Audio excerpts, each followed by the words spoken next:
Arsimi në Shqipëri në 2025, sfidat dhe shpresat. Arsimi në Shqipëri përballet me një vit sfidash të mëdha. Numri i nxënësve në shkolla bazë ka rënë ndjeshëm nga 141.000 në vitin 2024 në 136.000 këtë vit. Shkollat rurale janë më të goditura ndërsa shpopullimi dhe emigracioni vazhdojnë të jenë faktor kryesor që po ndikojnë në këtë rënje.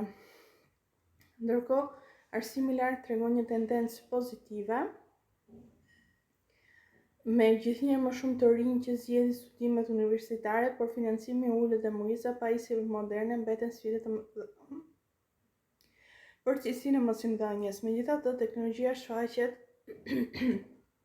si një dritar shpreh se digitalizimi i shkollave dhe mësimi online mund të ndihmojnë nxënësit, sidomos ato në zonat rurale, duke rritur aksesin dhe cilësinë e arsimit. Ekspertët paralajmërojnë se pa reforma të qëndrueshme dhe investime në infrastrukturë, sfidat e arsimit mund të intensifikohen, por inovacioni mund të hapë rrugën për një të ardhme më të ndritshme për fëmijët shqiptar.